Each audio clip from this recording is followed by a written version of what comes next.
ADDA recreation ক্লাবের তরফ থেকে 2019-এর 23শে জানুয়ারি একটি পিকনিকের অ্যারেঞ্জমেন্ট করা হয়েছে বাঁকুড়ার গাংদুয়া ড্যাম্পে। শালী নদীর উপরেই গড়ে উঠেছে গাংদুয়া জলাধারটি।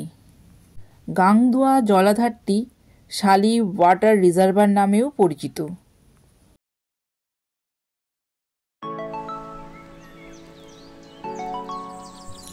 জায়গাটি সারি সারি শাল গাছ ও ইউক্যালিপটাস গাছ দিয়ে ঘেরা। পাখিদের মিষ্টি ডাকে পরিবেশটি আরও সুন্দর হয়ে উঠেছে। আপনারা এখানে বোটিংও করতে পারেন, আবার ফিশিংয়েরও মজা নিতে পারেন।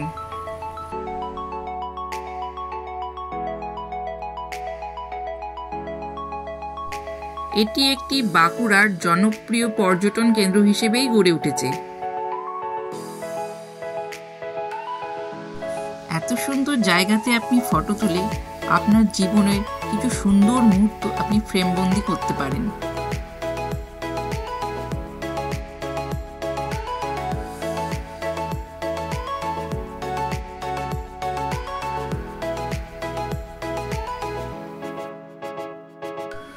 এখানে সৌমি, আমি, স্নিগ্ধা, বর্ণালী, রূপালী আর ইন্দ্রাণী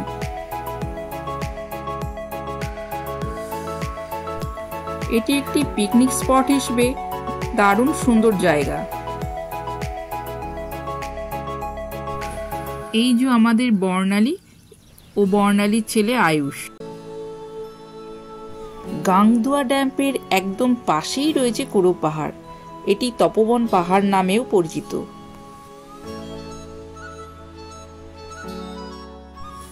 গঙ্গাজলঘাটি থানার অন্তর্গত অমর কাননে কপিষ্ঠা গ্রামে এই কোরো পাহাড়টি অবস্থিত। পাহাড়ের উপরেই আছে অষ্টভুজা দেবী পার্বতী মাতা মন্দির।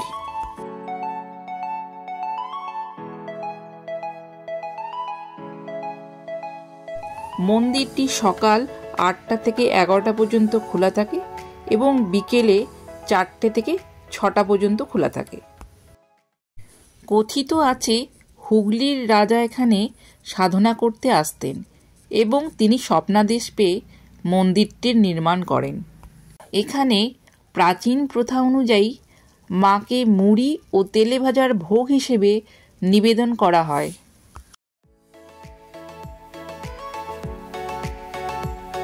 এখানে আসতে গেলে আপনাকে বাঁকুড়া রেলওয়ে স্টেশন হয়ে অথবা দুর্গাপুর রেলওয়ে স্টেশন হয়ে অমর কাননের কলেজ মোড়ে আসতে হবে। সেখান থেকে আপনি টোটো করে এই গাংদুয়া ড্যাম এবং কোরো পাহাড়টি দেখে নিতে পারবেন।